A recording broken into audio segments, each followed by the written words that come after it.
This is a great day for Australia, and it's obviously a wonderful day for Kylie and her family. Unconscionable conduct. Telstra faces a $50 million fine after admitting it ripped off Indigenous customers. And coming up on The Business, Sydney Airport bounces back as internal borders open. Hello, welcome to ABC News. I'm Karina Carvalho.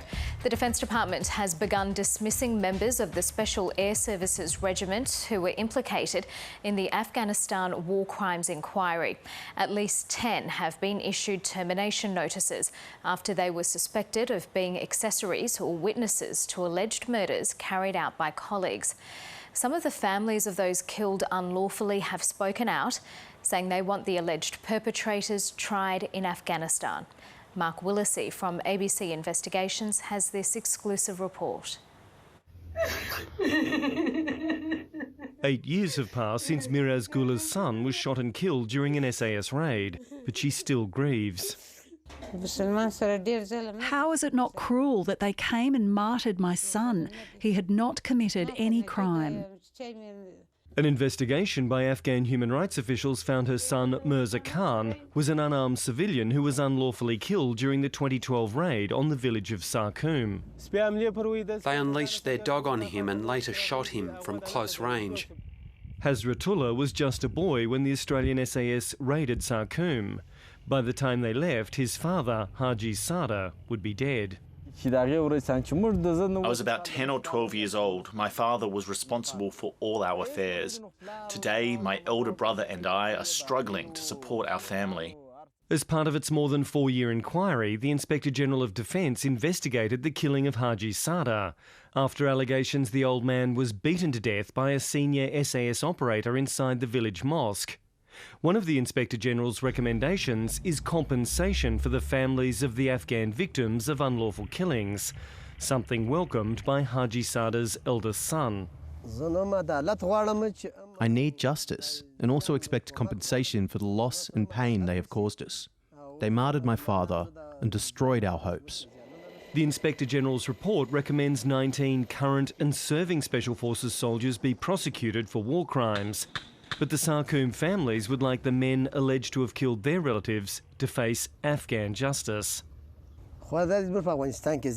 Because these crimes were committed in Afghanistan, these soldiers should be prosecuted according to Islamic law. If it is according to Australian law, they must imprison them for life. Any prosecutions could take years and will take place on Australian soil. Mark Willisey, ABC News. Australian academic Kylie Gilbert is on her way home tonight after more than 2 years behind bars in Iran. The price of her freedom was 3 Iranian terrorists released from a Thailand jail in a remarkable prisoner swap that the Prime Minister and Foreign Minister won't confirm. But the ABC has uncovered clues suggesting an Australian plane was used to transport the terrorists from Bangkok to Iran in exchange for Dr. Gilbert. Political editor Andrew Probyn reports. Freedom after more than 800 days in prison. Kylie Gilbert's ordeal in Iran over, but not before a forced statement in Farsi. I came to Iran 2 years and 3 months ago. I visited a few Arab countries and a Zionist regime. Zionist regime being Iran's disparaging name for Israel, Tehran's mortal enemy. She is an extraordinarily intelligent, strong and courageous woman. Dr. Gilbert, a Middle East specialist, was sentenced to 10 years imprisonment for espionage, charges she strenuously denied. Her freedom achieved through a prisoner swap, with 3 Iranians involved in a Bangkok assassination plot targeting Israeli diplomats, one of whom lost his legs when his bomb detonated. The Australian government doesn't acknowledge or confirm any such arrangements. Kylie Gilbert has thanked the Australian government for securing her release. In a statement, she said despite being subjected to injustices, I came to Iran as a friend and with friendly intentions, and depart Iran with those same sentiments, not only still intact, but strengthened. Details of her extraction are closely guarded, but the ABC understands this private plane, previously used for special government missions, left Canberra early Monday, stopping in Bangkok before flying to Tehran. The Airbus 319 then flew to Doha, spending a day there before returning to Bangkok and then back to Tehran for the prisoner swap on Wednesday, flying out 90 minutes later back to Doha. Iranian footage suggests the Australian plane was used to transport the Iranian terrorists before collecting Dr. Moore Gilbert. I'm not going to comment on diplomatic discussions with other governments. To release Kylie Moore Gilbert, Australia received generous help from allies like Thailand.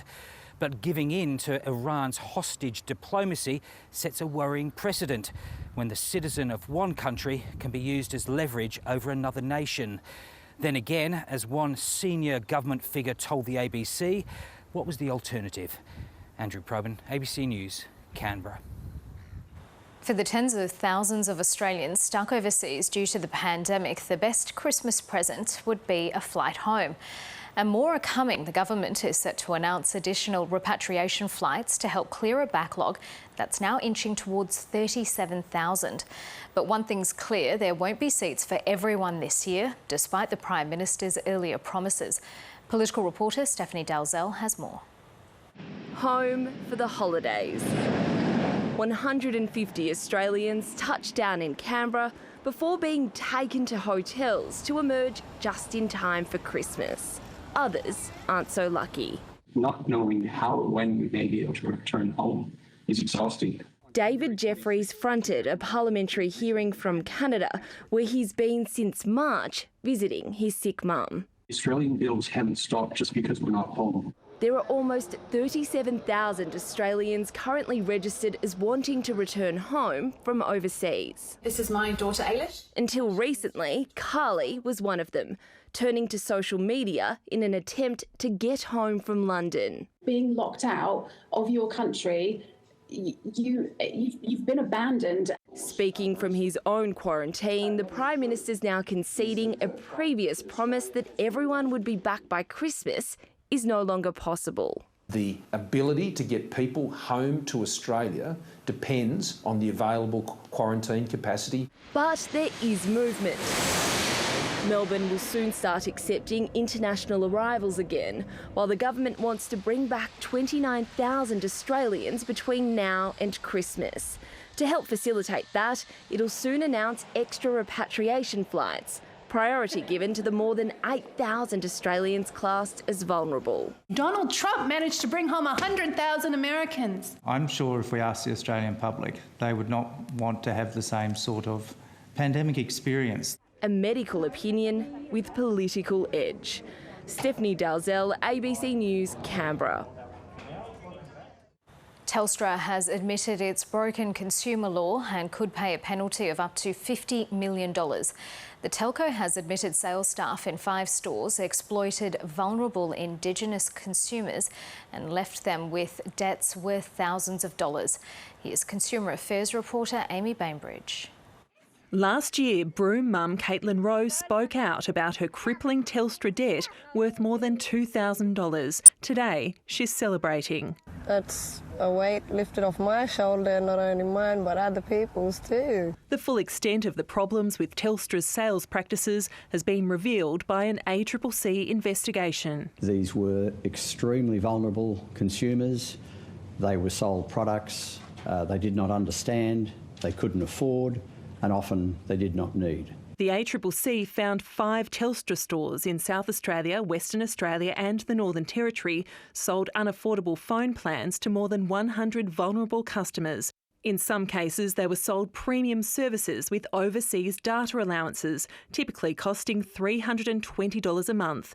The average debt was $7,400 and many were chased by debt collectors. I really hope that this will be the end of a very unfortunate period and the start of it being easier for financial counsellors to get justice for remote Indigenous people, because it's been a battle. Telstra is refunding debts with interest, is allowing most customers to keep their devices and has appointed a customer advocate. Getting things right 100% of the time is incredibly hard in a large company like Telstra. However, when we do not, it is incumbent upon us to be transparent about it, admit our mistakes. Telstra and the ACCC have agreed to a $50 million penalty. That still needs federal court approval. It would be the second highest penalty ever imposed under Australian consumer law. Amy Bainbridge, ABC News. Disturbing allegations have been revealed about the treatment of autistic children at a school in Sydney South. Penhurst West Public School is accused of locking young autistic students in a small room if they misbehave. And when a mother confronted the school, she was banned from the premises. The principal has been stood down temporarily while the Education Department investigates. Josh Bavis has this exclusive report. Bill and Katerina Ferrikos have only wanted what's best for their boys. I'm not just doing it for Yanni, I'm doing it for all the children. Their son Yanni goes to Penhurst West Public, a school with 3 dedicated classes for autistic children and students with other special needs. But they became concerned after learning about a small room used for students with behavioural problems. It was fitted with external locks. It's not fair on our son and all the other children in that unit. They were told by another parent that their child saw Yanni being placed in the lockable room. And he was crying, holding his 2 Mickeys and asking for mummy. Another parent also noticed a bolt on the door in the back of a photo of the classroom on social media. That locks are even being discussed as part of, an education system for children with a disability. It's just not appropriate in any way, shape or form. Their concerns got worse after Katerina Ferrikos and another parent confronted the school. 2 police officers hand-delivered to her a notice from the principal informing her she was banned from school grounds following the confrontation. I'm not ashamed to have a child with ASD. I'm ashamed for them. The Education Department is now investigating the small locked room and how Yanni's mother was treated. These serious allegations point to the fact that departmental policy and procedure appears to have not been followed, and we need to allow that thorough investigation to take place. Advocating and having a voice for your child is not a crime, and I won't stop till my last breath. Since allegations were raised, the school's principal's been temporarily stood aside and another teacher moved to other duties with new leadership brought in pending the investigation. And renovations are underway to remove any remaining locks, which should never have been there in the first place. Josh Bavis, ABC News, Sydney. A man who had his convictions quashed over the killing of 2 police officers in one of Victoria's most notorious murders has been denied bail. Jason Roberts has spent more than 20 years behind bars over the murders of Sergeant Gary Silk and Senior Constable Rod Miller in 1998. But 2 weeks ago, his convictions were overturned after it emerged that a key piece of evidence used against him was fabricated. Today, the 40-year-old couldn't convince a Supreme Court judge to free him on bail, despite a $500,000 surety. Mr. Roberts is expected to face trial late next year or early 2022. Victoria's Police Commissioner says he's very concerned about a significant rise in knife crime after the stabbing death of a 26-year-old man in Melbourne's southeast last night. A teenager has been arrested and police are looking for other people as Cameron Smith's grieving family says he died defending a friend. Seaford Station became a crime scene just before 7 last night, but the family of Cameron Smith has spoken out because they don't want him remembered as just another victim. He's a beautiful boy, he was loving, he'd do anything for you. Remembered instead as a happy-go-lucky lad, a keen sportsman and hard-working carpenter, above all, a caring man. He would never back down to anyone. He would stick up for anyone.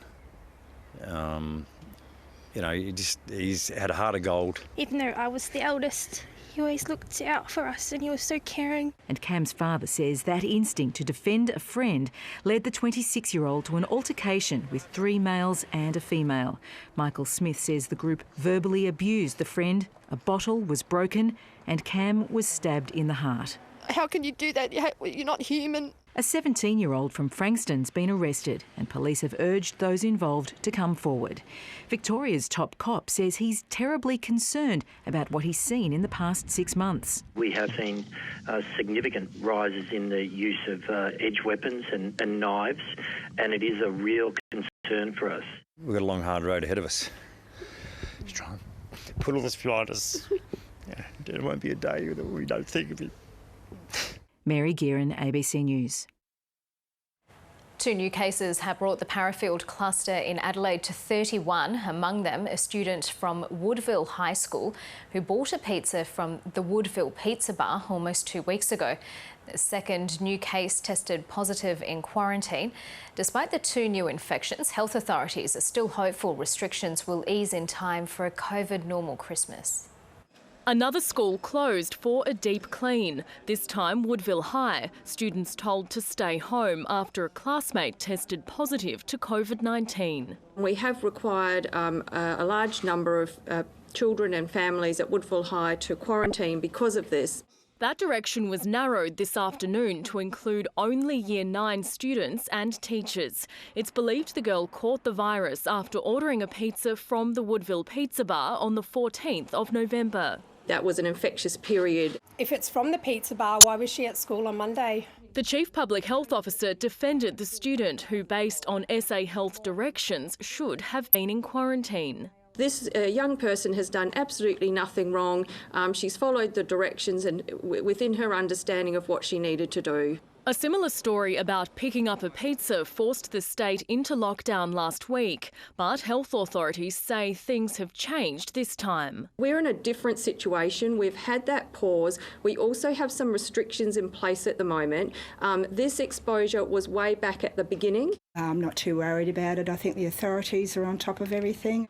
A site for a pop-up clinic in Woodville is still being chosen. Testing numbers have remained high and health authorities still believe the state is on track for eased restrictions next week. I think it's been made pretty clear that we're still aiming for a Christmas that is as normal as possible. And a QR code check-in system should be up and running by Tuesday. These will be mandatory in certain locations. We will give people time to get on board. It isn't clear when international travellers will be able to get on board back to Adelaide. We now will be working with the Commonwealth on a gradual resumption of those repatriation flights, but we're not going to do it until we get the OK from SA Health. One critical factor, the overhaul of the state's Medi-Hotel system. Questions remain over how the virus was able to get out of the Peppers Hotel and whether that could have been prevented.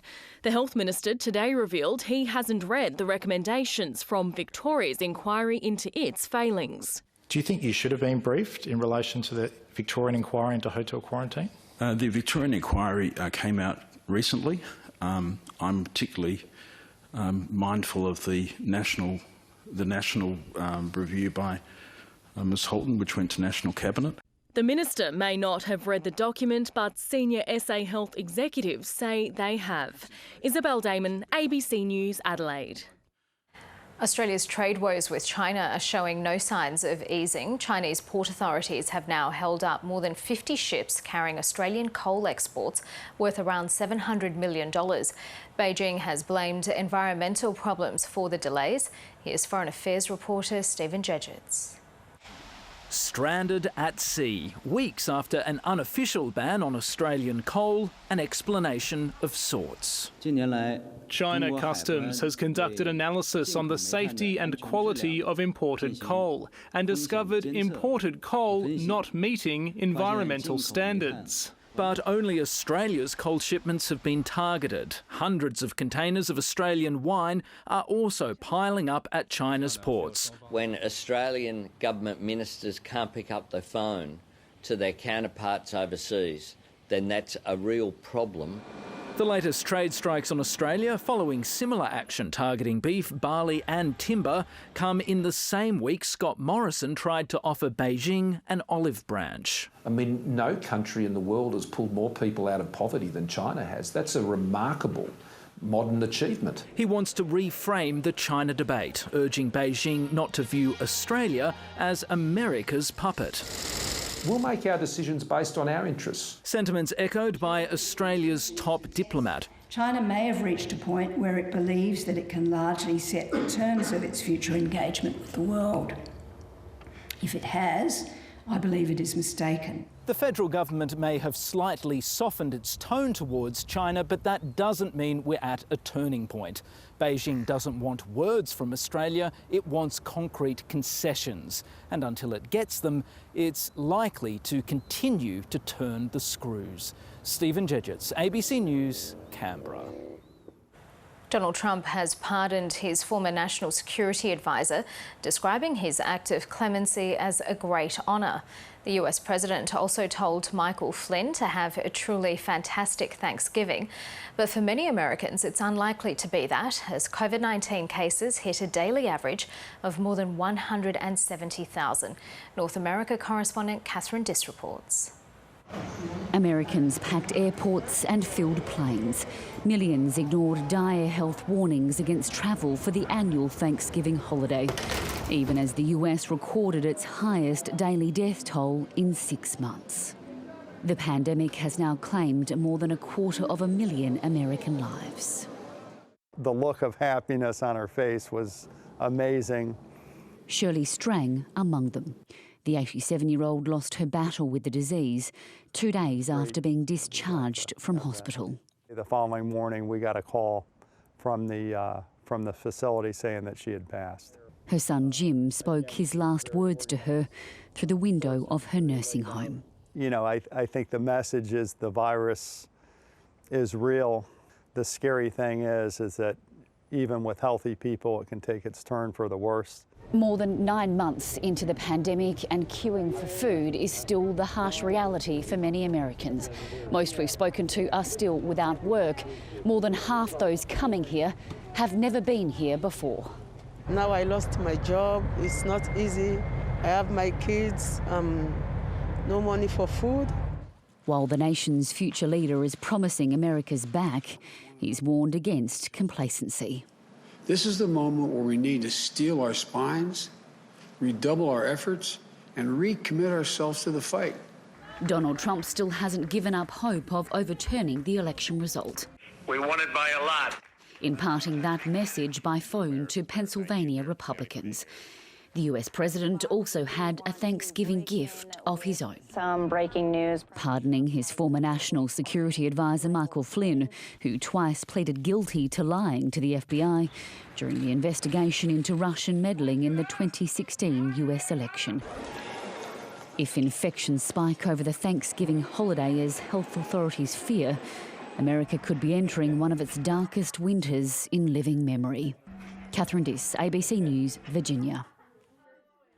Frustratingly for many women, the national gender pay gap has barely budged. That's according to the latest annual snapshot by the Workplace Gender Equality Agency.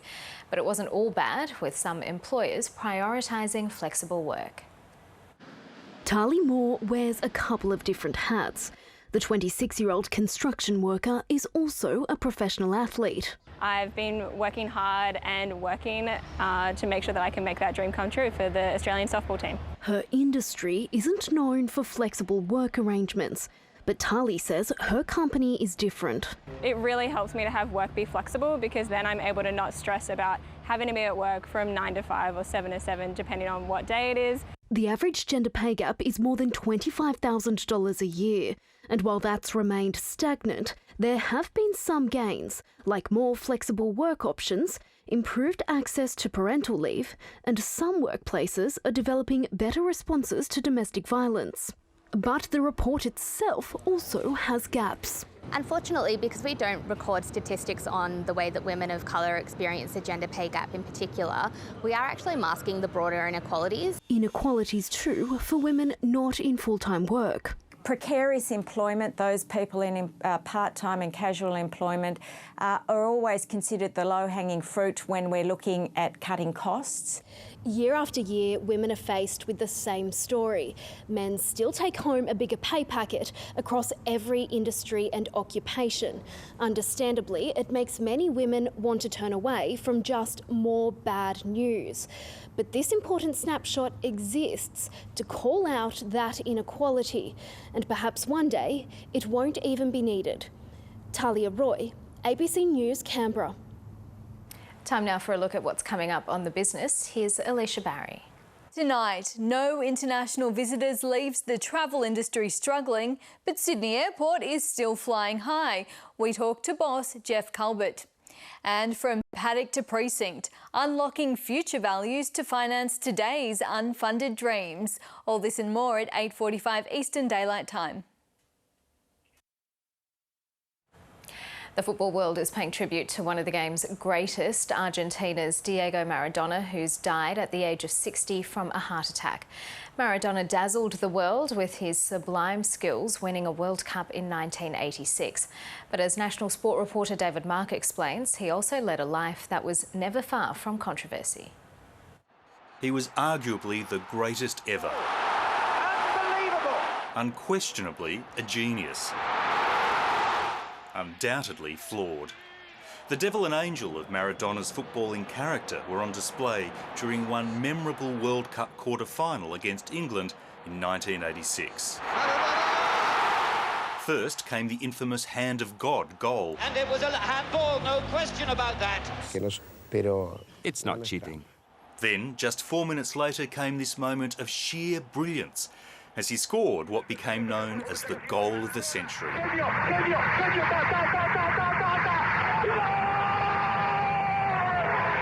Winning the '86 World Cup was the highlight of Maradona's career, one that began as a mercurial talent on the dusty streets of a Buenos Aires slum and took him to the greatest heights.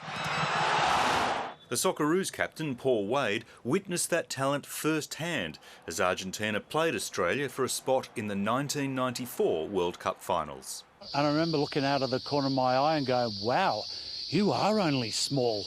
You look massive to me. And he was given the job of marking the famous number 10. He didn't move very far, but when he did move, it was lightning. And he could move the ball in any direction he wanted. Australia drew 1-1 with Argentina in that match, but lost the return leg in Buenos Aires as Maradona's team scraped into the 1994 World Cup. That tournament ended in infamy for Maradona when he was kicked out of the competition for failing a drugs test. Excess was as much a part of his life as his footballing genius.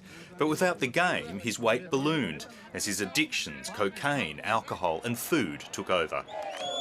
As news of his death spread, fans flocked to his house in Argentina, where he's revered.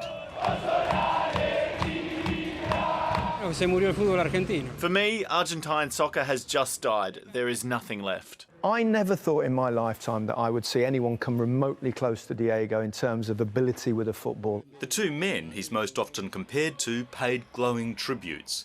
Brazil's Pelé wrote, "I've lost a great friend and the world has lost a legend." While Argentina's current superstar, Lionel Messi, tweeted, "He is gone, but he's not left us, because Diego is eternal." Diego Maradona, dead at just 60, but with a legacy like no other. Queenslanders are being warned to prepare for a severe heat wave over the next few days, with temperatures of up to 46 degrees forecast for some regions. The elderly and the vulnerable are being warned to stay hydrated as graziers rush to ensure there's enough water to keep stock cool. The Bureau predicts the intense hot spell could smash spring records.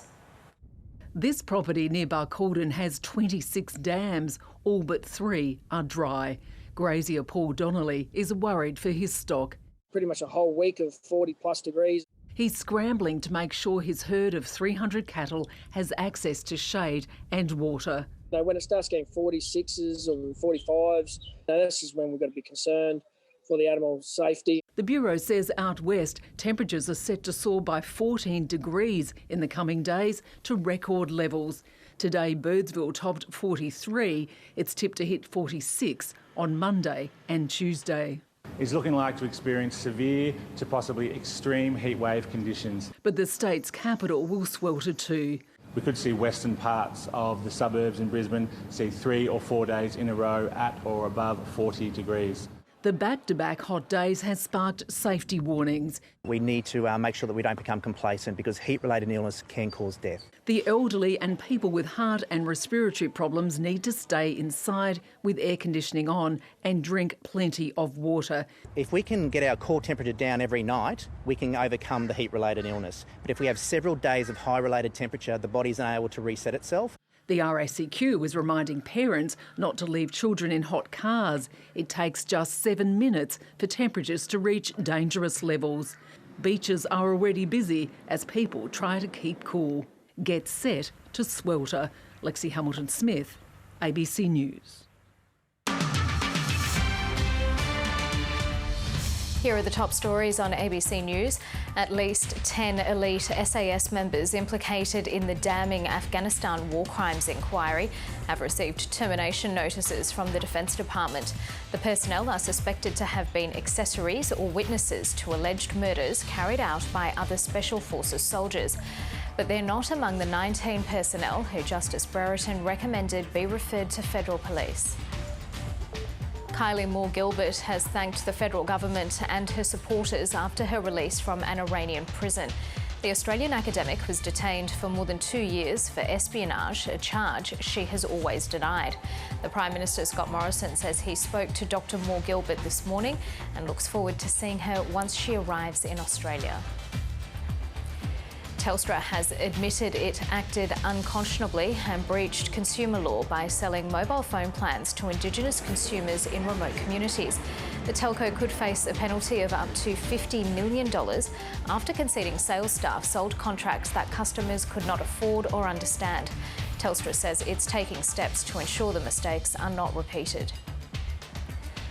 And Argentine football legend Diego Maradona has died at the age of 60. He suffered a heart attack at his home in Buenos Aires weeks after undergoing brain surgery.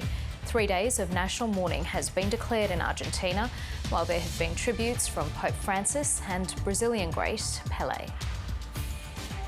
Staying with one of our top stories, Australian academic Kylie Gilbert has been released after spending 800 days in an Iranian jail. Australian Director of Human Rights Watch Elaine Pearson has told Patricia Karvelis the Islamic Republic routinely jails foreign nationals to use them as geopolitical bargaining chips. Dual nationals are effectively used as bargaining chips by the Iranian government to get what they want, and often it is to secure prisoner exchanges. And so now we're hearing in this case that 3 people, according to Iranian state media, have been released in exchange for Kylie. I mean, I think this is obviously really horrendous that the Iranian government would be using foreign citizens in this way, and I think governments need to call it out. I mean, it's terrible that you've got the Iranian foreign minister sometimes speaking quite openly about this as a tactic, and it's really not on. It's not just foreign nationals who get caught up here. How concerned are you about this type of behaviour targeting Iranians as well? Well, I think that's the thing, is that, there are many, many Iranians who've been detained for peaceful acts of free expression. These are human rights lawyers, people who've participated in protests in Iran, who've criticised the government, and they don't have a foreign government to go in and bat for them or to press for their release. And particularly now with the situation of COVID rampaging through the prisons in Iran, the conditions are very bad. I think more of a spotlight needs to be on Iran's deplorable human rights record and what the international community can do to protect Iranians who wind up in prison for peaceful acts of free expression. What do we know about the 3 men reportedly released in exchange for Kylie Gilbert? Well, we still don't know if it is these 3 men, but we've certainly been told by Iranian state media that they are businessmen. It appears that they were in Thailand, that they may be the men who were actually involved in allegedly bombing the Israeli embassy.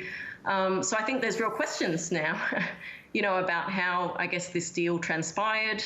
And questions probably also about what the Thai government, asked for in exchange from Australia in order to release these men to Iran. So, I think there's a lot of questions. And, I hope that there is more transparency in the coming, weeks ahead about exactly what transpired. How likely is it that they could pose a threat to Australia or other countries in the future? Well, I mean, if they did participate in the bombing of a foreign embassy, then yes, they were involved in serious acts of violence, and they should be held to account for those acts.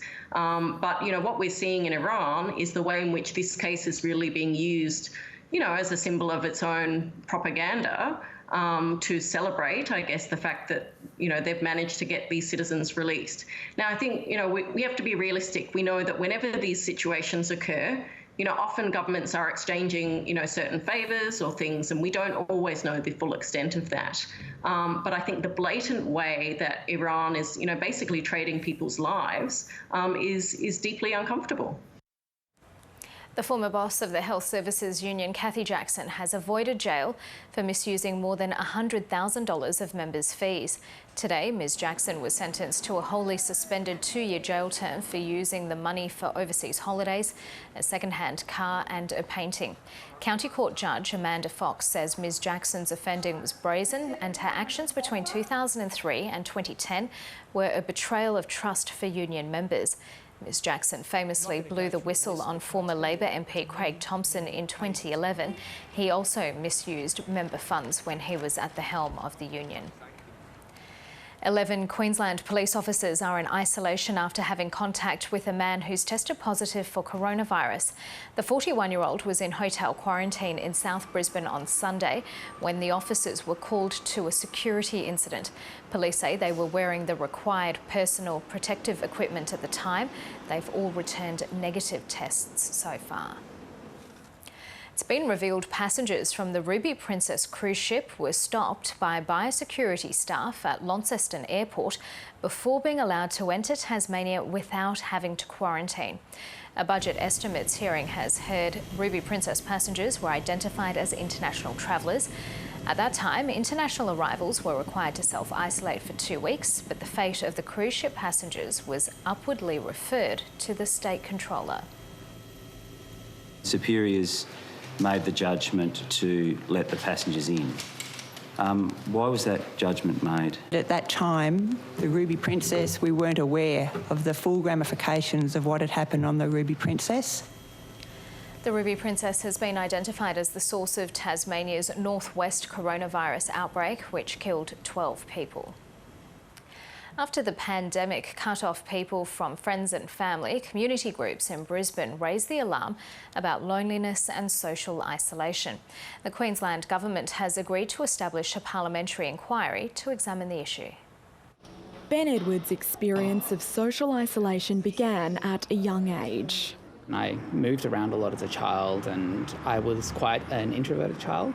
When I was a young adult, I was hospitalised because of mental health. The 31-year-old is familiar with the feeling of loneliness. It was almost like this gigantic wet blanket that I have to carry around with me everywhere. After a rough period last year, Ben was referred to a program targeting social isolation run out of the Mount Gravatt Community Centre.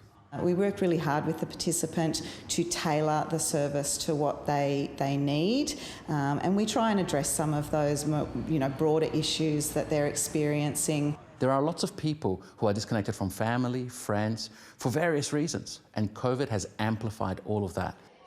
At a church on Brisbane's south side, the number of lonely and isolated people in the community was raising alarm bells. A weekly activities group is the brainchild of church volunteer Carolyn Coombs. I think it's only of recent years that we've started to realise how severe and how devastating and debilitating that can be. Loneliness is an individual pain, but it's a challenge for people right around the country. A coalition of community groups called the Queensland Community Alliance has lobbied political leaders on this issue, and the Queensland Government has committed to holding a parliamentary inquiry into social isolation within a year. I get very emotional. I'm an emotional sort of person, but you see the vulnerability, and government funding can make a huge difference.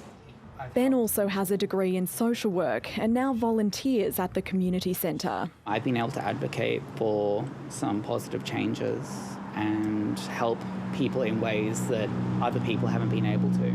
What's being learned at the grassroots, soon to be heard by the Parliament. Emily Gromens, ABC News. 1 in every 1,000 children in Australia is born with a hearing loss, with only half being diagnosed at a young enough age to allow early intervention. The Shepherd Centre is a charity which provides Canberra families with learning services from birth. And tonight, a handful of the centre's students are graduating, ready to head off to primary school. Playing with puppets, cutting out shapes and learning his 7 sounds. The puppet likes to eat rhyming words. Do you remember our rhyming words? Words that sound the same at the end? Bee tree. Yeah, bee tree. 5-year-old Harry Rupel was born profoundly deaf in both ears. He was 6 weeks when he was first diagnosed. He was fitted with hearing aids as a formality. And now, thanks to bilateral cochlear implants, together with specialised learning sessions, Harry is getting set to join his 2 older siblings at primary school, where he might end up being ahead of some of his peers in listening and language. We teach oral language through listening. That's what we do at the Shepherd Centre. The centre sees some 35 children a week, but on an individual basis, so it's a very different environment to most preschools. Part of what we do is also training the parents. So usually I would have Kaylin in here as well, doing all the activities with me. She's wonderful with Harry. Harry's teachers say he has blossomed during his 5 years with the centre. He's come a long way from being a baby with no hearing to all the work him and his family have done through the years to doing really well with his speech and language. So he'll do well at school. And Harry's parents couldn't be more grateful. Sometimes with specialists you feel like maybe they think that you're making things up, but they trust everything that we say and they just go with it. So yeah, they've just been amazing. Tonight, they'll be celebrating Harry's graduation with a small party at home, complete with rainbow cake. It's for my graduation. Congratulations. Good work, it is. It's for your graduation, isn't it? Where are you graduating from? The Shepherd Centre. An incredible accomplishment to be celebrated in style. Sarah Porter, ABC News, Canberra.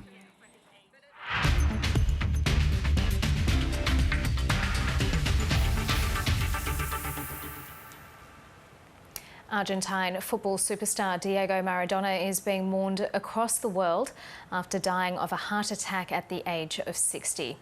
These are live pictures from the governmental palace in Buenos Aires, where his body will lie in state for the next 3 days. You can see there's a heavy police presence there because so many people have taken to the streets to pay tribute. Thousands have gathered already. There are expected to be many more over the next few days. So those riot police are there to keep the peace. Maradona, of course, is considered one of the greatest footballers ever, winning the FIFA World Cup in 1986. Thousands of people have taken to the streets here in Buenos Aires, but also to Maradona's local neighbourhood of La Boca, because they just didn't know where to go when they heard the news of his passing after that heart attack. We've seen all across the globe and there in Buenos Aires as well, people holding up banners and posters, some saying God is with God now because he was considered such a great player, and lots of number 10s, lots of shirts with number 10 around as well. And there does seem to be some trouble that has broken out there. We're seeing from some of the agency pictures that are coming in at the moment, but plenty of police there to keep the situation relatively under control. Okay, we can see here that some of the action that's taking place there outside of the governmental palace. We don't know exactly what has sparked the trouble, whether it's just people who were there in mourning or whether people are trying to cause trouble, and that, of course, looks as though that's where Maradona's body is lying in wait, and there are so many people there to pay tribute to him. Seems as though they're throwing their shirts onto his coffin. Obviously an outpouring of grief across Argentina and Buenos Aires in particular at the passing of Diego Maradona, considered one of the greatest footballers to have ever played the game, dying after a heart attack at the age of 60. He'd undergone brain surgery just a few weeks ago and had been in poor health for a number of years. So his body will lie in state for 3 days, and we can imagine that so many people will continue to turn out to pay their respects over the next 3 days. And that's where we will say goodbye from ABC News.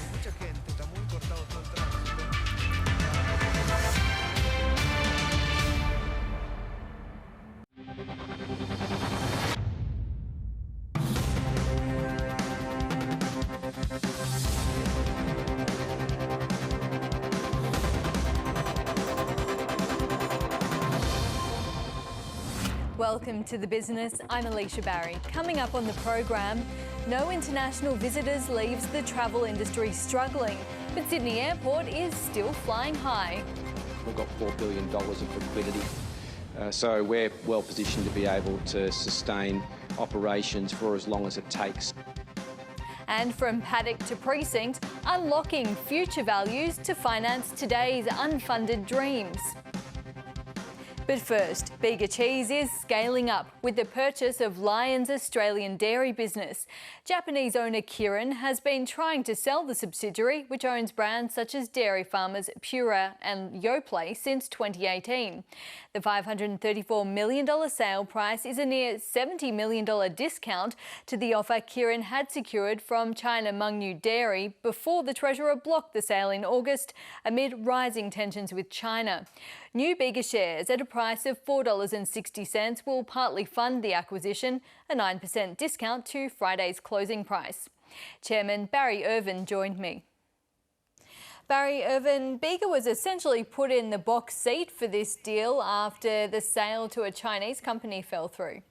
Well, look, we were delighted for the opportunity. It was still a competitive process. We had an industry player and a couple of other mooted competitors as well. So we were pleased. We were well positioned, but we were very conscious of having to work hard to get the result. Now, Kirin, the Japanese firm, has been trying to offload this drinks business for about 2 years. Obviously, it can't find value in it in Australia's market. How are you planning to create value for shareholders as you've so touted today? We're really confident about what a good fit these two businesses are together, particularly in its current form. So obviously, Kirin had already sold off parts of the business, and what is left is a very good fresh dairy business with some very good assets in yogurt and in flavoured milks, and some challenges in products like white retail milk. But when you combine the Lion's fresh dairy capabilities and its cold chain distribution channel with Bega's really well-developed and strong manufacturing dairy infrastructure, that combination will mean that we can create value in all parts of the supply chain. This deal will increase your branded sales, but you pointed to it. How challenging will it be to get a decent return from the supermarkets for the fresh milk? You've got Pura and Dairy Farmers lines there. Those two brands are good, strong brands, and I actually see that a number of the problems are actually in the supply chain to the market. The market itself, it is by no means the lowest market for dairy products, and returns for white milk have been improving as price rises have been able to be taken. But I think actually it's important to look at the entire supply chain. So I think when we go through our entire supply chain, how we manage milk, the value we can bring, and it should be said that it is only in some regions where there are challenges. You've highlighted today there will be $41 million in synergies. Where are those costs going to come from? There will be savings in people costs, and we'll obviously look at that very carefully and do that very respectfully. There's also savings just by the sheer size and scale, but there's savings in milk management. There's opportunities in terms of extracting more value from the milk and there's also opportunities in procurement. So we're very confident in those synergies. In terms of those other synergies that you see, do they involve rationalising the production manufacturing sites? You both have